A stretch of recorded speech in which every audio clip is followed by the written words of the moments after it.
नमस्कार प्यारे बच्चों, आपका एक बार फिर से स्वागत है आज की इस मैथ्स की अमेजिंग सी क्लास में। जैसा आपको मालूम है कि लास्ट वीडियो में हमने आपके साथ रिलेशन का टॉपिक डिस्कस किया था, जिसमें हमने आपको रिलेशन की कुछ डेफिनेशंस पढ़ाया था। वो सारी की सारी डेफिनेशंस बहुत इंपॉर्टेंट डेफिनेशंस था कि रिलेशन क्या होता है, रिफ्लेक्सिव रिलेशन क्या है, सिमेट्रिक रिलेशन क्या है, ट्रांजिटिव रिलेशन क्या है, एंटी सिमेट्रिक रिलेशन क्या है और इक्विवेलेंस रिलेशन क्या है। आज की वीडियो पिछले वाली क्लास से भी ज्यादा अमेजिंग होने वाली है, क्योंकि आज की इस वीडियो में हम अपने ये सारे कंसेप्ट यूज करके इस साल जनवरी अटेम्प्ट और पिछले साल के जो 2 अटेम्प्ट थे हमारे जेईई मेंस के, उसके कुछ कुछ इंपॉर्टेंट क्वेश्चन जो है वो डिस्कस करने वाले हैं। आप देखना, इन कंसेप्ट स्केल से हम लोग उन क्वेश्चन को बहुत आसानी से डिस्कस कर सकते हैं। हालांकि ये टॉपिक बहुत आसान है, लेकिन कुछ टाइम से जो हम देख रहे हैं, यहां से जो क्वेश्चंस हैं उनका लेवल थोड़ा सा घुमाया जा रहा है। मुश्किल नहीं है, अगर आप डेफिनेशन पे अच्छे से पकड़ बनाएंगे तो क्वेश्चन को आप बहुत आसानी से कर सकते हैं। ठीक है जी, तो चलिए एक बार फटाफट से इसके रिवीजन कर लेते हैं। हम लोगों ने लास्ट टाइम क्या पढ़ा था, चलिए फटाफट से 2 मिनट में हम लोग रिवाइज करते हैं कि लास्ट की क्लास में हमने क्या डेफिनेशंस पढ़ा था। हम लोगों ने पढ़ा था any subset of A cross B that is called a relation from set A to set B. Reflexive relation में हमने पढ़ा था a relation R on set A is said to be reflexive if for all A belongs to A ordered pair a comma a belongs to R। उसके बाद था symmetric AB belongs to R that implies BA also belongs to R for all AB belongs to A। Transitive relation में हमने पढ़ा था AB belongs to R and BC belongs to R that implies AC must also belongs to R for all ABC belongs to A। Anti symmetric relation हालांकि बहुत ज्यादा नहीं पूछा जाता है, बट सिंपल है। A relation R on set A is said to be anti symmetric if AB belongs to R and BA belongs to R, that implies A must be equal to B। And last में हम लोगों ने equivalence relation के बारे में पढ़ा था। हमने कहा था एक ऐसा रिलेशन जो रिफ्लेक्सिव होगा, सिमेट्रिक होगा, ट्रांजिटिव भी होगा, that relation is said to be an equivalence relation. ठीक है जी, तो चलिए क्वेश्चंस के ऊपर स्विच करते हैं, देखते हैं पहला क्वेश्चन आपसे क्या है। पहला क्वेश्चन डिस्कस करते हैं, बहुत ही इजी सा क्वेश्चन है। आपसे कहते हैं एस कोई भी एक सेट है जिसके पीछे 1 से लेकर 10 तक एलिमेंट्स हैं। आपसे कहते हैं suppose M is the set of all the subsets of S। S के जितने भी सबसेट हम बना सकते हैं उनका एक सेट M है। उस सेट M के ऊपर एक रिलेशन R डिफाइन किया गया है। R में वो सबसेट AB आते हैं such that A intersection B is not equal to 5। आपसे पूछ रहा है AB belongs to M, then R is symmetric and reflexive only, symmetric only, symmetric and transitive only and reflexive only। सबसे पहली चीज तो हमने ऑप्शंस को ध्यान से देखना है और हमें यह देखना है कि कम से कम कितने ऑप्शन चेक करके हम अपने आंसर को जल्दी से जल्दी टिक कर सकते हैं। आप देखिए 3 ऑप्शन में सिमेट्रिक पूछा है, इसका मतलब सिमेट्रिक तो मुझे चेक करना ही करना है। एक ऑप्शन रिफ्लेक्सिव का है, रिफ्लेक्सिव भी हमें चेक करना पड़ेगा। फिर देखेंगे ट्रांजिटिव की जरूरत पड़ेगी या नहीं पड़ेगी। ठीक है जी, चलिए स्टार्ट करते हैं। सबसे पहले हम लोग रिफ्लेक्सिव के स्टार्ट करते हैं और हम देखते हैं कि हमारा जो रिलेशन है वो रिफ्लेक्सिव है कि नहीं है। हमने डेफिनेशन में क्या पढ़ा था, हम लोगों ने डेफिनेशन में पढ़ा था for all A belongs to M. M में जितने भी सबसेट हैं, कोई भी सबसेट उठा लो। अगर मुझे इसको रिफ्लेक्सिव लेके आना है तो रिफ्लेक्सिव के लिए मुझे क्या चाहिए, रिफ्लेक्सिव के लिए मुझे चाहिए A comma A belongs to R. अगर ए कोमा ए आर में चला गया दैट मीन्स ये रिलेशन रिफ्लेक्सिव होगा, और अगर ए कोमा ए आर में नहीं गया तो ये रिलेशन रिफ्लेक्सिव नहीं होगा। ठीक है जी, चेक करते हैं इसको रिफ्लेक्सिव है कि नहीं। कोई भी 2 सबसेट आर में कब जाते हैं, कोई भी 2 सबसेट आर में तब जाते हैं अगर उसका इंटरसेक्शन नॉट इक्वल टू 5 है। अगर उसका इंटरसेक्शन नॉट इक्वल टू 5 है। अब हमें यह चेक करना है क्या इसका इंटरसेक्शन इक्वल टू 5 आएगा या नॉट इक्वल टू 5 आएगा। ठीक है, अब हम लोगों को अच्छे से मालूम है अगर मैं ए का इंटरसेक्शन ए के साथ करूं तो मुझे अच्छे से मालूम है ए का इंटरसेक्शन ए के साथ करके मुझे क्या मिलता है, ए मिलता है। अब जो ये ए सेट है ये नॉट इक्वल टू 5 भी हो सकता है और ये वाला सेट 5 भी हो सकता है।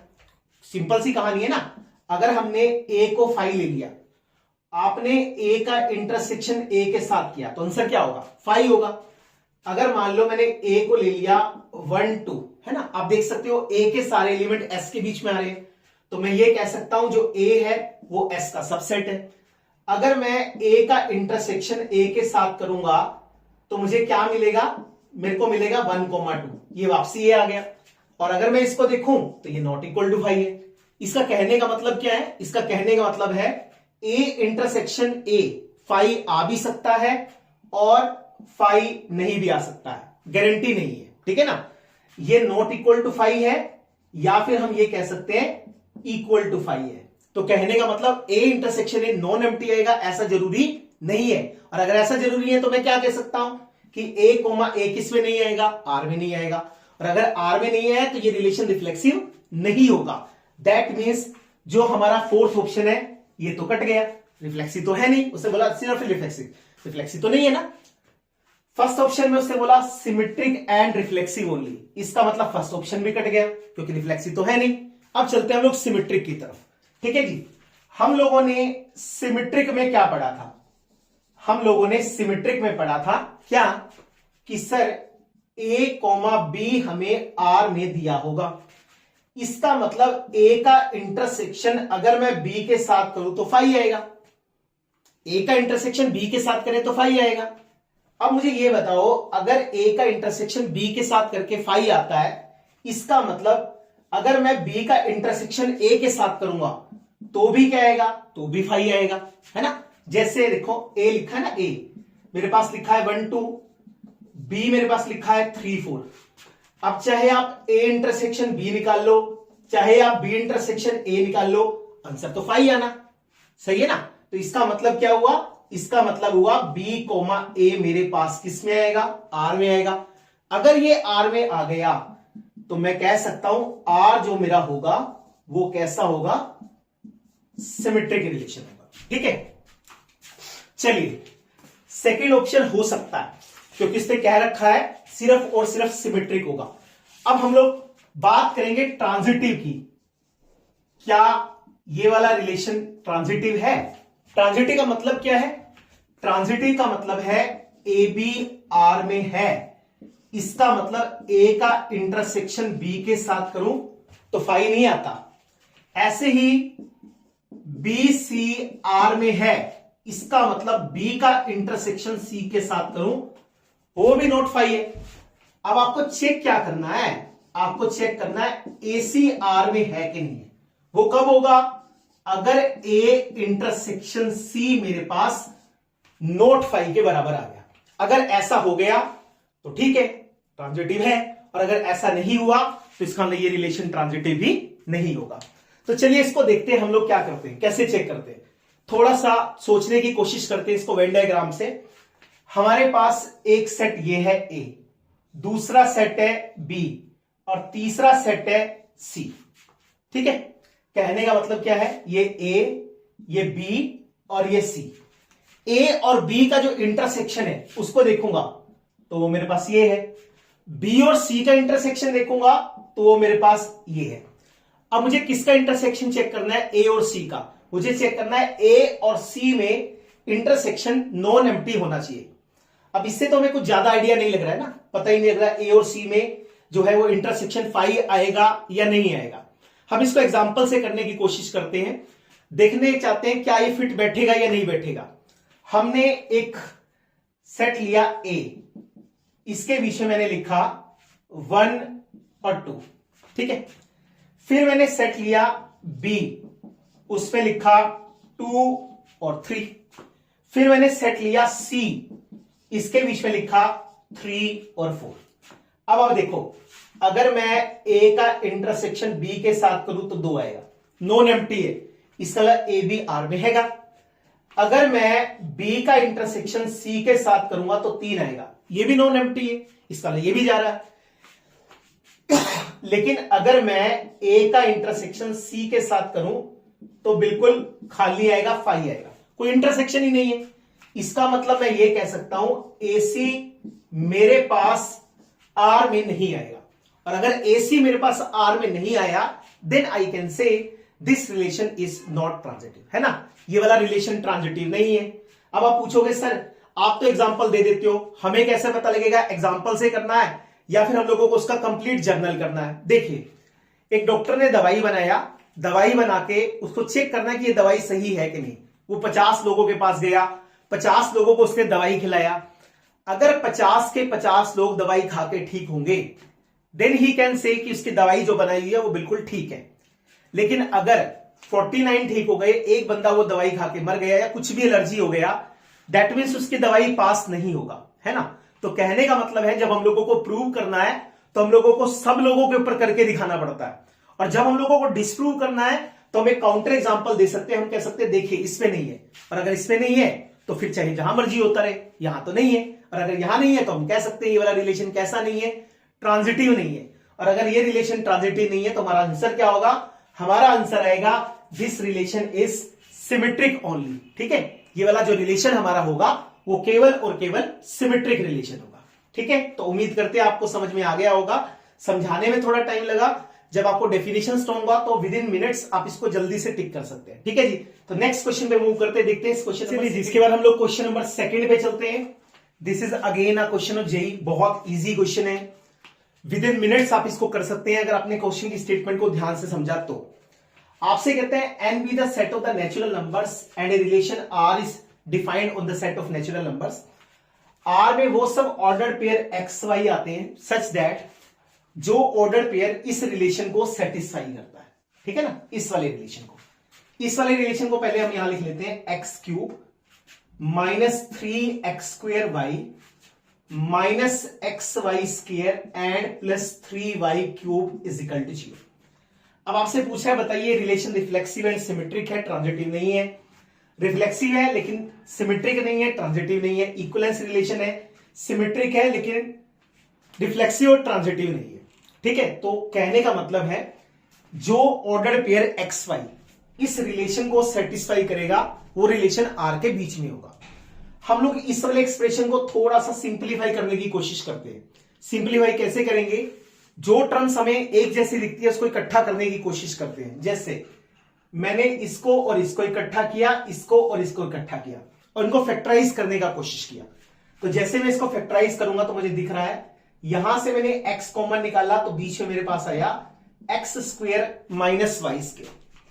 इन दोनों में से मैंने -3y को कॉमन लिया तो बीच में मेरे पास आ गया x² minus y square equal to 0। ठीक है ना, अब इसमें से हमने क्या किया, x² माइनस वाई स्क्वायर को कॉमन निकाला, बीच में आ गया x minus 3y, this will be equal to 0। यहां पे हम लोग a² माइनस b² लगा सकते हैं। आपको मालूम है ना a² माइनस b² क्या होता है, x minus y x plus y and x minus 3y, this will be equal to 0। ठीक है, अब हमारे लिए सब कुछ चेक करना बहुत इजी हो जाएगा।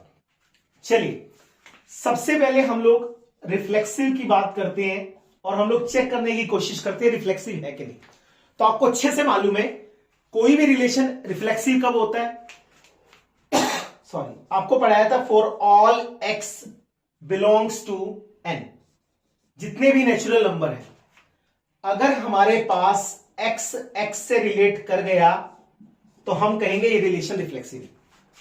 ये रिलेट कब करेगा, जब ये इस रिलेशन को सेटिस्फाई करेगा।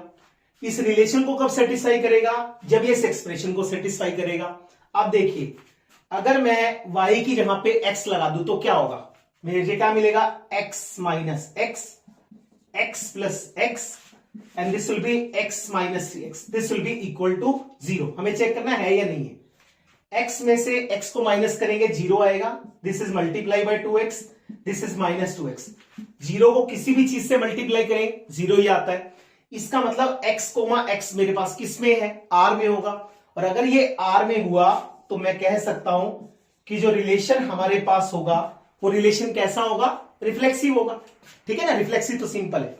अगर हम इसको फैक्टराइज नहीं भी करते तो भी आप इस एक्सप्रेशन में y की जगह पे x डाल के देखिए, इसका आंसर 0 ही आएगा। ठीक है जी, चलिए उसके बाद हम लोग चेक करते हैं, नेक्स्ट आगे चलते हैं। नेक्स्ट हमारे पास आता है that is said to be symmetric.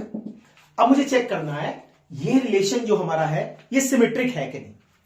अब सिमेट्रिक कैसे चेक करते हैं, सर सिमेट्रिक में हमें दिया होता है एक्स वाई आर में है, फिर हमें चेक क्या करना है, फिर हमें ये चेक करना है वाई एक्स आर में है या नहीं है।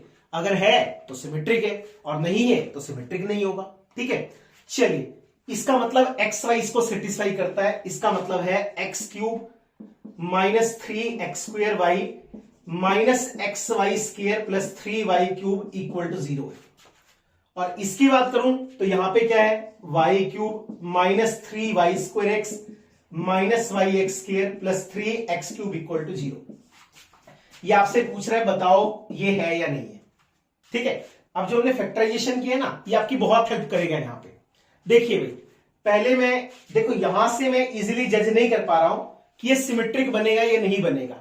हम लोगों को अगेन काउंटर एग्जांपल सोचना पड़ेगा। देखिए इसको तो छोड़िए, आप फोकस कीजिए इसके ऊपर, x minus 3y is equal to 0। तो कोई ऐसा ऑर्डर पेयर सोचिए जो इसको 0 बनाता है। अगर आप इसको देखोगे तो आपको समझ में आएगा 3,1 बिलोंग्स टू R, क्योंकि अगर मैं 3,1 को इसके बीच में लगाऊंगा तो मुझे क्या मिलेगा, आपको मिलेगा 3 minus 1 3 plus 1 3 minus 3 into 1, this is 2 into 4 into 0, your answer will be 0।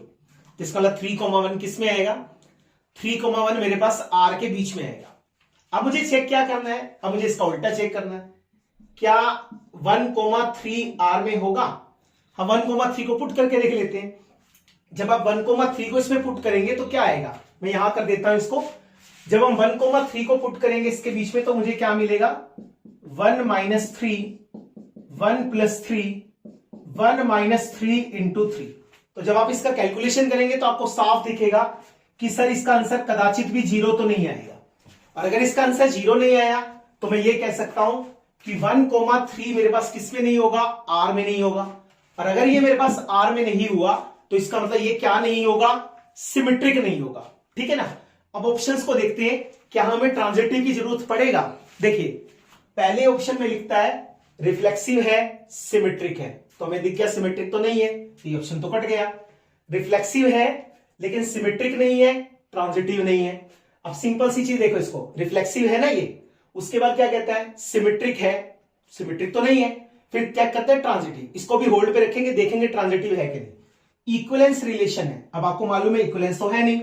फिर कहता है सिमेट्रिक है, नाइदर रिफ्लेक्सिव नो ट्रांजिटिव। अब आपको समझ में आ गया ना, सिमेट्रिक नहीं है तो इसका मतलब हमें ट्रांजिटिव चेक करने की आवश्यकता नहीं है, हमारा साफ साफ दिख रहा है सेकेंड ऑप्शन हमारा आंसर आ गया।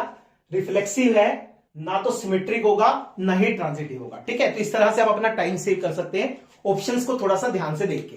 तो उम्मीद करते हैं आपको क्वेश्चन समझ में आया होगा। इसके बाद हम लोग नेक्स्ट क्वेश्चन पे प्रोसीड करते हैं, देखते हैं क्वेश्चन नंबर 3 हमसे क्या कहता है। इसके बाद हम लोग क्वेश्चन नंबर 3 को देखते हैं। क्वेश्चन नंबर 3 हमसे क्या कहता है। This was again a very good question and easy question, बहुत जल्दी होने वाला क्वेश्चन था। हमारे पास एक सेट ए है जिसमें 1 से लेके 100 तक के एलिमेंट्स हैं। हमने उसके ऊपर एक रिलेशन R डिफाइन किया है, उसमें वो ऑर्डर पेयर एक्स वाई आते हैं such that x y belongs to R, that implies 2x is equal to 3y।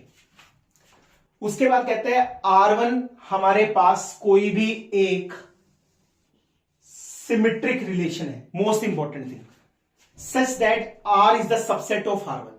जो हमारे पास R होगा वो R1 का सबसेट होगा। और सबसे बड़ी चीज क्या है कि R1 हमारे पास सिमेट्रिक रिलेशन है। Now you have to find the number of elements in R1 is n। R1 में जो नंबर ऑफ एलिमेंट्स है वो n है। तो आपसे ये पूछ रहा है कि n की मिनिमम वैल्यू क्या होगी, n का जो मिनिमम वैल्यू है वो क्या होगा। ठीक है, तो सिंपल क्वेश्चन है, घबराना नहीं है इसको देख के। कैसे अटेम्प्ट करना ये देखिए, 2x is equal to 3y। मैंने क्या किया, इस 3 को मैं यहां लाया और इस 2 को मैं यहां ले गया। इसका मतलब x/3 y/2 के इक्वल है। जब हम इसको देखेंगे तो ये किसी ना किसी कांस्टेंट के इक्वल होगा। ठीक है, कुछ ना कुछ तो होगा ना। तो आप यहां से देख सकते हो x का वैल्यू मेरे पास 3k है और y का जो वैल्यू है वो मेरे पास 2k है। ठीक है, जो x है उसका वैल्यू 3k है और जो y मेरे पास है वो 2k है। जो x और y है वो दोनों के दोनों कहां से आते हैं, a से आते हैं। तो अब इनकी वैल्यू रखनी स्टार्ट करते हैं हम लोग। चलिए देखते हैं R में हमारे पास क्या एलिमेंट होगा। हमने k की जगह पे 1 पुट किया, तो जैसे 1 पुट करेंगे पहला एलिमेंट आपको मिलेगा 3 2। फिर हमने k की जगह 2 पुट किया तो आप लोगों को मिलेगा 6 4। 3 पुट किया तो आप लोगों को मिलेगा 9 6। उसके बाद हमने 4 पुट किया तो आप लोगों को मिलेगा 12 और 8। ठीक है, ऐसे चलता जाएगा। मुझे कहां तक जाना है, 100 तक जाना है। तो जब ऐसे चलते रहेंगे हम लोग तो हम देख सकते हैं एन की जहां लास्ट वैल्यू क्या डालू कि 100 के आसपास मिले। अगर मैं 33 डालूंगा तो मुझे मिलेगा 99 और इसके बीच में डालूंगा तो मुझे मिलेगा 66। इसके बाद अगर मैं 34 वैल्यू डालूंगा तो 34 को अगर मैं 3 से मल्टीप्लाई करूंगा दैट विल 102 और 100 से ज्यादा हो जाएगा। तो इसका मतलब आर के बीच में ये सारे एलिमेंट्स आएंगे। ठीक है जी। अब वो क्या कहता है, वो हमसे कहता है कि जो हमारा आर है वो किसका सबसेट है, R1 का सबसेट है। इसका मतलब जितने एलिमेंट आर में है ये 100% गारंटी है वो सारे के सारे एलिमेंट्स किस में भी होंगे, R1 में भी होंगे। इसका मतलब अगर मैं R1 को लिखूंगा तो R1 में मेरे पास ये सारे के सारे एलिमेंट तो पक्का आएंगे ही आएंगे। लेकिन इसके साथ एक कंडीशन और भी लिखा है। वो कंडीशन क्या लिखा है, वो कंडीशन लिखा है कि R1 must be symmetric relation. जो हमारा R1 है वो सिमेट्रिक रिलेशन होना चाहिए। अब सिमेट्रिक कौन सा होता है कि अगर मेरे पास AB है तो इसके कोरस्पॉन्डिंगली BA भी होना चाहिए। इसका मतलब 2,3 4,6 6,9 एंड 66,99 ये बीच के बीच में प्रेजेंट होना चाहिए। इतने एलिमेंट्स तो R1 में होने ही होने चाहिए ताकि ये रिलेशन सिमेट्रिक बन जाए। अब काउंटिंग करते हैं कितने होंगे। 1 से लेके हमने 33 तक पुट किया था। इसका मतलब ये कितने एलिमेंट हैं, 33। इसके कोरस्पॉन्डिंगली नीचे भी कितने आएंगे, ये भी 33 आएंगे।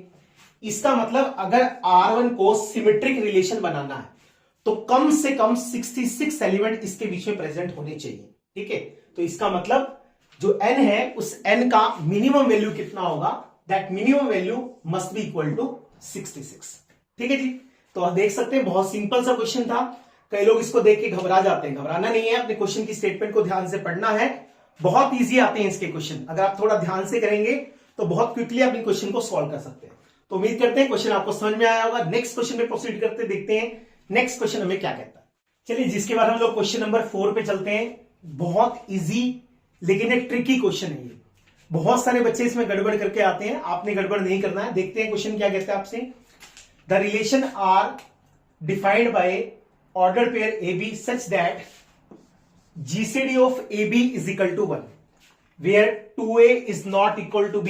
ये भी एक बहुत अच्छी कंडीशन है। AB belongs to Z। ठीक है, इंटीजर से हमसे पूछा रिफ्लेक्सिव, सिमेट्रिक और ट्रांजिटिव के बारे में। चलिए, सबसे पहले मैंने रिफ्लेक्सिव को चेक करना चाहा, ये रिफ्लेक्सिव है कि नहीं है।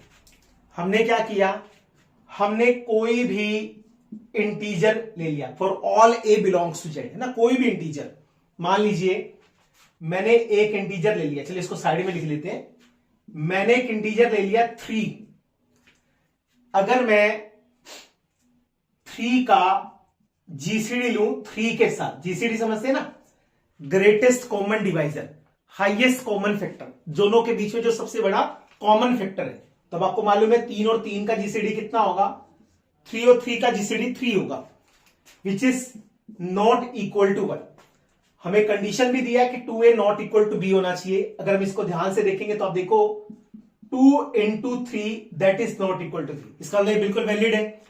इसका मतलब for all A belongs to Z we can say A, A that doesn't belongs to R। और अगर ये R में बिलोंग नहीं करता तो हम कह सकते हैं R इज नॉट रिफ्लेक्सिव। ठीक है, जो R हमारे पास होगा वो रिफ्लेक्सिव नहीं होगा। ठीक है जी। उसके बाद हमारे पास जो नेक्स्ट आता है that is said to be symmetric. 99.9% लोग जो ये गलती करके आते हैं, आप देखना गलती आप पकड़ना है कहां पे होगा। अब उसने बोला A और B मेरे पास R में है। इसका मतलब GCD of A and B this is equal to 1। और अगर आपसे पूछे कि बताइए B A का GCD क्या होगा, 99% लोग लिख के आएंगे 1 होगा, 99% लोग। लेकिन जो आपको यहां पे ये कंडीशन दे रखी है ना, ये सबसे ज्यादा गड़बड़ करती है। कैसे? मैंने एक एग्जांपल ले लिया, 2,1 आर में है। आर में क्यों है? क्योंकि अगर मैं 2 और 1 का जीसीडी निकालूंगा तो 1 के बराबर आएगा। साथ में कंडीशन सेटिस्फाई होनी चाहिए, 2a नॉट इक्वल टू बी, 2 इंटू 2 नॉट इक्वल टू 1, बिल्कुल ओके है। इसका मतलब 2 1 आर में जा रहा है। अगर मैं 1,2 की बात करूं तो इसका 1,2 को भी आर में जाना चाहिए। अगर मैं जीसीडी देखूं 1 और 2 का तो आप बोलेंगे जीसीडी 1 और 2 का 1 आता है, लेकिन 2 into 1 that is equal to 2। इसका मतलब ये कंडीशन वॉयलेट हो रही है, ये कंडीशन वॉयलेट हो रही है। क्या? कि 2a b के इक्वल नहीं होना चाहिए। इसका मतलब क्या हुआ? 2 1 मेरे पास आर में है, लेकिन 1 2 मेरे पास आर में नहीं है। और अगर ये आर में नहीं है, इसका मतलब bA का जीसीडी 1 आ भी सकता है, नहीं भी आ सकता। इस एग्जांपल में नहीं आ रहा, इसका मतलब R इज नॉट सिमेट्रिक, तो R हमारे पास सिमेट्रिक नहीं होगा। अब वो कह रहे हैं ट्रांजिटिव के बारे में, ट्रांजिटिव चेक करके दिखाइए ट्रांजिटिव है कि नहीं है। तो मैंने सिंपल से एग्जांपल लिया, 3,7 ले लो, 3,7 का जीसीडी 1 है। 7,9 ले लो, इसका जीसीडी 1 है। लेकिन अगर आपसे पूछा जाए 3 और 9 का जीसीडी तो बोलेंगे 3 है, वो तो 1 के इक्वल आया ही नहीं है। इसका मतलब क्या हुआ? इसका मतलब 3,7 मेरे पास आर में है, 7,9 मेरे पास आर में है, बट 3,9 मेरे पास आर में नहीं है। और अगर आर में नहीं है तो मैं कह सकता हूं ये रिलेशन क्या नहीं है, ये रिलेशन ट्रांजिटिव नहीं होगा। तो इसका मतलब हम लिख सकते हैं कि ये रिलेशन ट्रांजिटिव नहीं होगा। ऑप्शन देखिए, ऑप्शन कौन सेटिस्फाई करेगा? ट्रांजिटिव कट गया, सिमेट्रिक कट गया, reflexive not symmetric, neither symmetric not transitive. सबसे पहली चीज देख के बताइए, क्या रिफ्लेक्सिव है? सर ये तो रिफ्लेक्सिव भी नहीं है। नाइदर सिमेट्रिक नो ट्रांजिटिव, देखिए क्या सिमेट्रिक है? नो। क्या ट्रांजिटिव है? नो। इसका लिए ऑप्शन विल बी डी। इसके बाद जो ये नेक्स्ट क्वेश्चन है दैट इज क्वेश्चन नंबर 5। इस क्वेश्चन का तो मान लो ट्रेंड ही चल पड़ा, पिछले साल के जेई के पेपर आप उठा के देख लो, इस बार का जनवरी अटेम्प्ट का पेपर उठा के देख लो, इस तरह का क्वेश्चन पेपर में आ ही रहा है और बहुत सिंपल सा क्वेश्चन है। देखिए करते हैं, विद इन सेकेंड्स क्वेश्चन हो जाता है। R is the smallest equivalence relation on the set 1 2 3 4। हमारे पास एक सेट दिया है 1 2 3 4। हमने इसके ऊपर सबसे स्मॉलेस्ट इक्विवेलेंस रिलेशन निकालना है, such that 1 2 1 3 is the subset of R। इसका मतलब R के बीच में 1 2 और 1 3 होना चाहिए। ठीक है, कहने का मतलब R के बीच में 1 2 और 1 3 तो प्रेजेंट है। ये आपको बाकी और एलिमेंट्स बनाने हैं और इस तरीके से बताना है कि R में कितने एलिमेंट आए ताकि ये रिलेशन जो हमारे पास है वो क्या बन जाए, इक्विवेलेंस रिलेशन बन जाए और सबसे छोटा बन जाए। ठीक है जी। चलिए नंबर 1, अगर मुझे इक्विवेलेंस बनाना है तो इक्विवेलेंस बनाने के लिए सबसे पहले मुझे क्या चाहिए? Reflexive relation. ठीक है, तो रिफ्लेक्सिव रिलेशन बनाने के लिए क्या चाहिए? ऑर्डर्ड पेयर A, R में आना चाहिए। इसमें 4 एलिमेंट्स हैं तो इसके कोरस्पॉन्डिंग 1, 1, 2, 2, 3, 3 एंड 4, 4। अगर मैं ये 4 एलिमेंट डालूंगा तो ये रिलेशन मेरा रिफ्लेक्सिव बन जाएगा। ठीक है जी, तो सिंपल सी कहानी है, रिफ्लेक्सिव बन गया। उसके बाद मुझे बनाना क्या है? मुझे बनाना है सिमेट्रिक। ये रिलेशन सिमेट्रिक बना या नहीं बना? सिमेट्रिक बनाने के लिए अगर ए बी आर में है तो बी ए आर में होना चाहिए। इनके कोरस्पॉन्डिंग तो फर्क नहीं पड़ता, इनके कोरस्पॉन्डिंग फर्क पड़ेगा। तो हमने लिख दिया 2 1 और 3 1। लो जी, सिमेट्रिक भी बन गया। अब बारी किसकी है? ट्रांजिटिव की। अब मुझे ट्रांजिटिव बनाना है। ट्रांजिटिव के लिए क्या होगा? ए बी आर में है, बी सी आर में है, तो उसके कोरस्पॉन्डिंगली ए कोमा सी भी मेरे पास किस में होना चाहिए? आर में होना चाहिए। तो हम चेक करते हैं। चेक हम लोग कैसे करते हैं वो हमको थोड़ा सा ध्यान से देखना है। ठीक है, जहां से पहले वाला ऑर्डर पेयर खत्म होगा अगले वाला वहां से शुरू होना चाहिए। तो हम 1 से स्टार्ट करते हैं। देखो 1 से स्टार्ट करें, यहां से ले लो 1 1 1 3, ये तो ट्रिवियल है, होगा ही। इसको छोड़ के और केस देखिए, मैंने लिया 2 1 और यहां से उठाया 1 3, 2 1 1 3। इसका मतलब अगर 2 1 मेरा आर में है, 1 3 मेरा आर में है, तो इसके कोरस्पॉन्डिंग क्या होना चाहिए? इसके कोरस्पॉन्डिंग 2 3 को किस में होना चाहिए? आर में होना चाहिए, तभी ट्रांजिटिव बनेगा। तो लो जी, मैंने इसमें 2 3 को डाल दिया। परंतु सर अगर आपने 2 3 को डाला तो सिमेट्रिक तो बनाना है दोबारा से। सिमेट्रिक बनाने के लिए आपको इसमें 3 2 को भी ऐड करना पड़ेगा। और चेक करते हैं। उसके बाद मेरे पास 3 1 है, यहां पे 1 2 है, तो उसके कोरस्पॉन्डिंग क्या आना चाहिए? 3 2, वो आ गया इसके बीच में। ठीक है, तो 1 वाले खत्म हो गए। अब 2 वालों से देखिए, अगर मैं 2 वाले की बात करूं, ये तो ट्रिवियल आएगा जो 1 से स्टार्ट होता है। ये 2 से खत्म, ये 2 से शुरू, तो 2 1 होना चाहिए। 2 1 इसके बीच में प्रेजेंट है।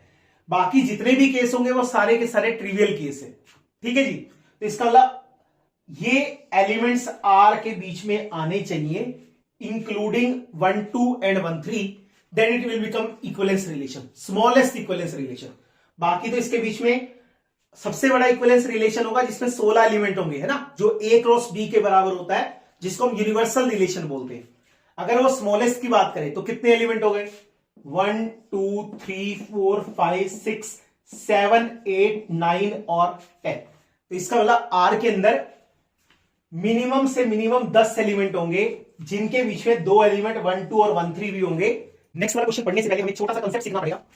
हमने अब तक क्या पढ़ा? R is relation defined on set A, reflexive कहते हैं for all A belongs to A, order pair a belongs to R, AB belongs to R, that implies BA must also belongs to R for all AB belongs to A, and transitive AB belongs to R, BC belongs to R, that implies AC must also belongs to R. ठीक है, अब इस question को थोड़ा change किया। अब वो कहता है R is a relation defined on A cross A। यहां पे मेरे पास क्या था? on A। अब आपको मालूम है अगर कोई भी सेट है तो उसमें एलिमेंट सिंगल सिंगल आता है, और अगर मेरे पास कार्टेशियन प्रोडक्ट है तो कार्टेशियन प्रोडक्ट में जो एलिमेंट आते हैं वो ऑर्डर पेयर की फॉर्म में आते हैं। तो सिंगल सिंगल एलिमेंट से काम नहीं चलेगा। अब हमें ऑर्डर पेयर के ऊपर बात करनी है। ठीक है, तो ऑर्डर पेयर में हम कैसे बात करेंगे वो देखने वाली चीज है। जब हम लोगों को रिफ्लेक्सिव करना है तो रिफ्लेक्सिव कैसे होगा? देखो आप क्या लिखोगे रिफ्लेक्सिव में, यहां क्या लिखते थे? जितने भी एलिमेंट ए में है तो वहां सिंगल होते थे, यहां पे ऑर्डर पेयर आएंगे for all a B belongs to A cross A. अगर मुझे रिफ्लेक्सिव दिखाना है तो क्या करूं? आप ये दिखाओगे A B belongs to R, ऐसे लिखना पड़ता है।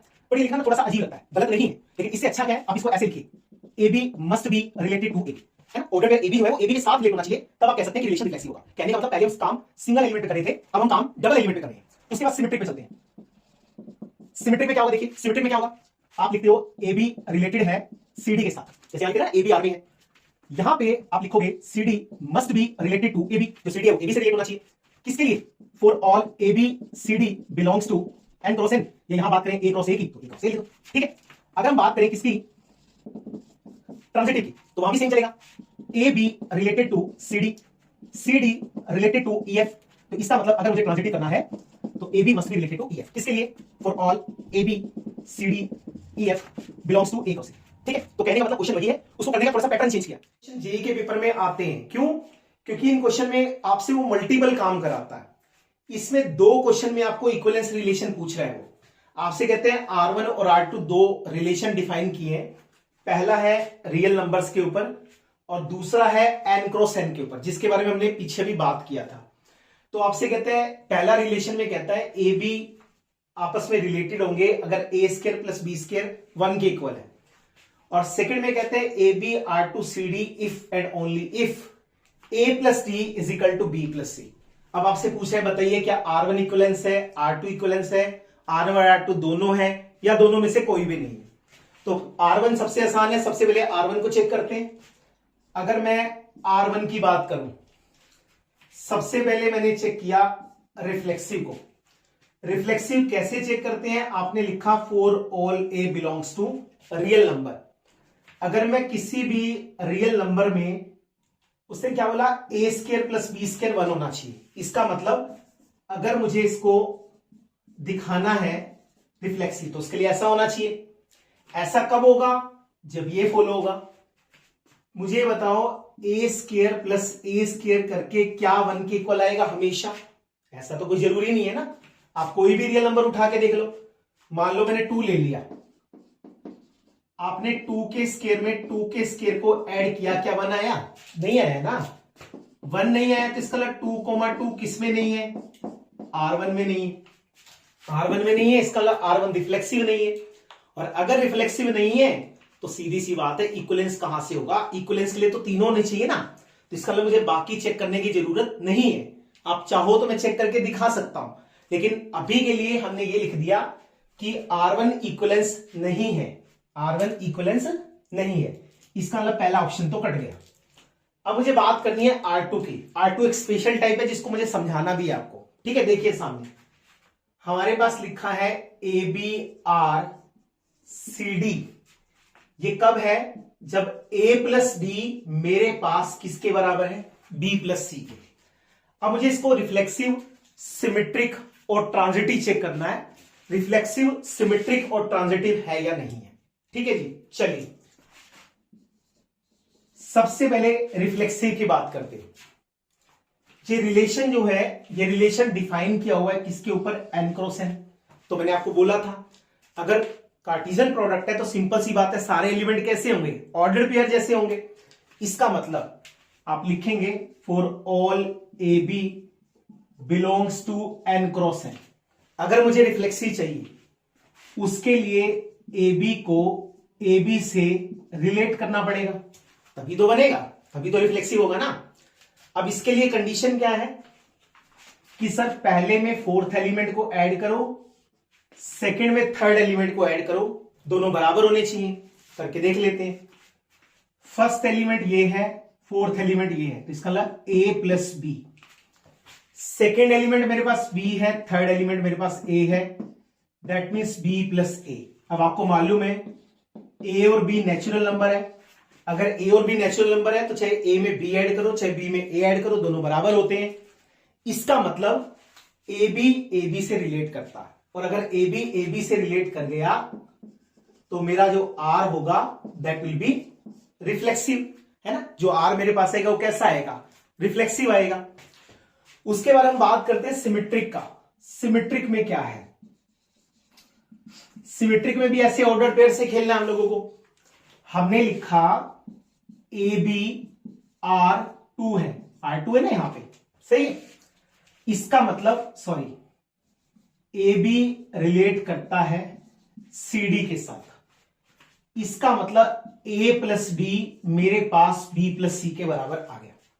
अगर मुझे सिमेट्रिक करना है तो सिमेट्रिक के लिए मुझे क्या देखना है?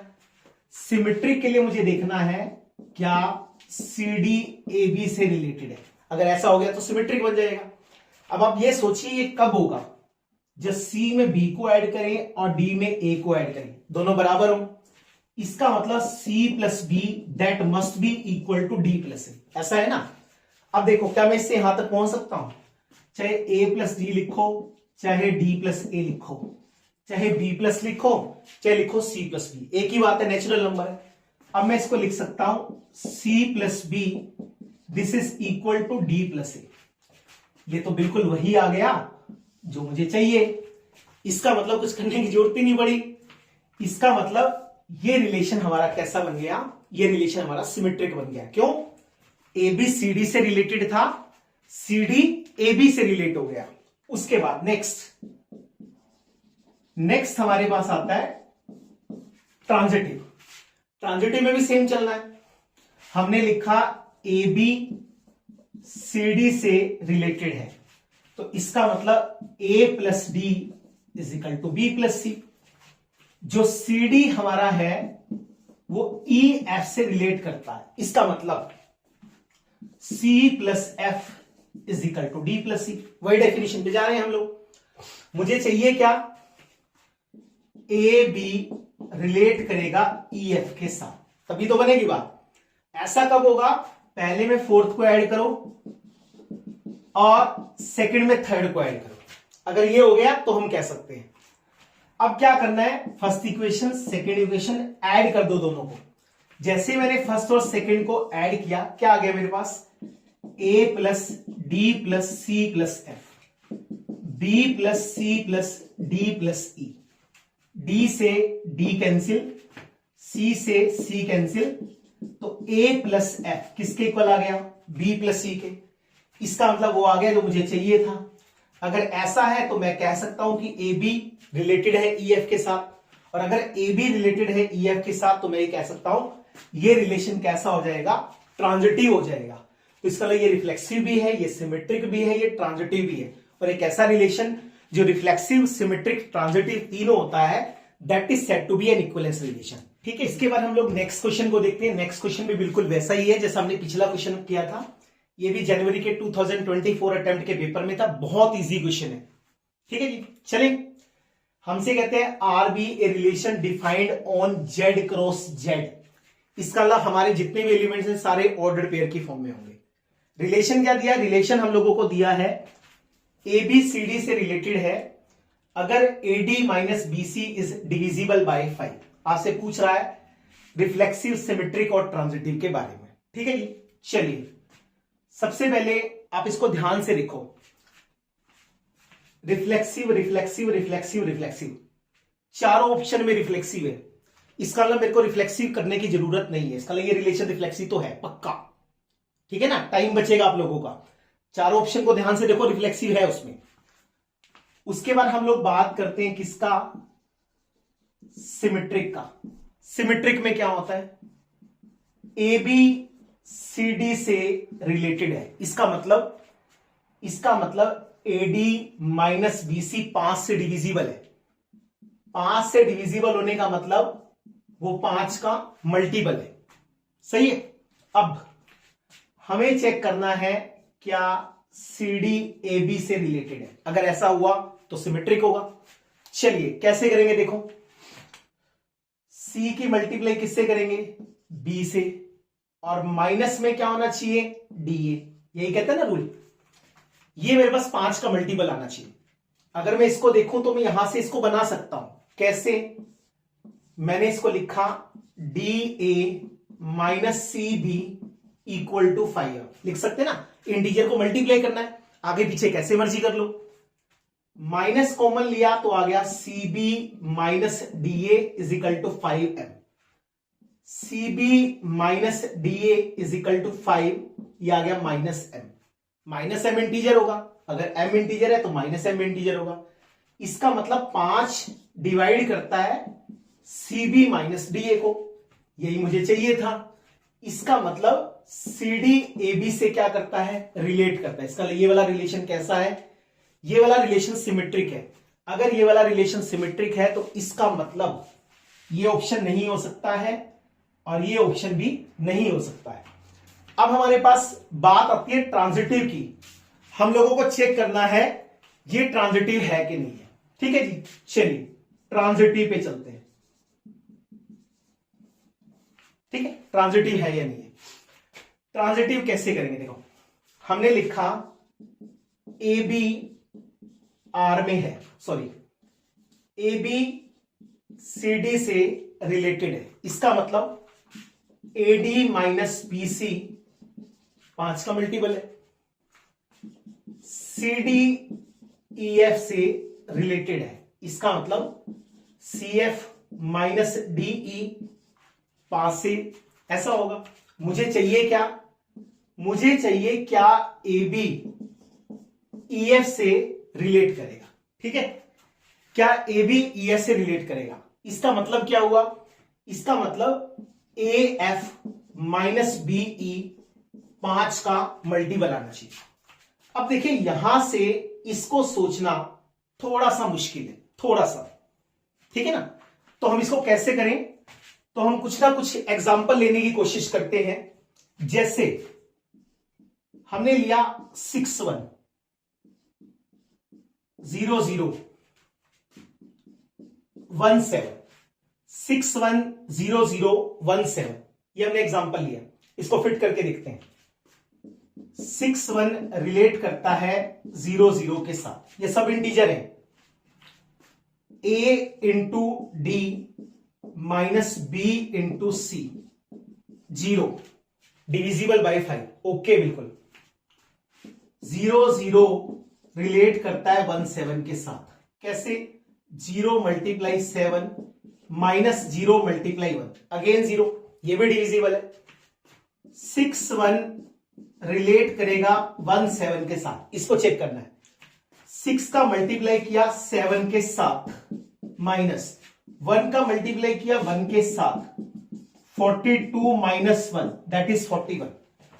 तो 41 इज नॉट मल्टीपल ऑफ 5, 5 का मल्टीपल नहीं होता है, ठीक है ना। अब आप सोचोगे सर एग्जांपल कैसे सोचने, जैसे जैसे हम लोग क्वेश्चंस को प्रैक्टिस करेंगे वैसे वैसे इस तरह के एग्जांपल आप भी सोच पाएंगे। तो कहने का मतलब ये वाला रिलेशन ट्रांजिटिव भी नहीं होगा। तो ये क्या है, रिफ्लेक्सिव है, सिमेट्रिक है, ट्रांजिटिव नहीं है।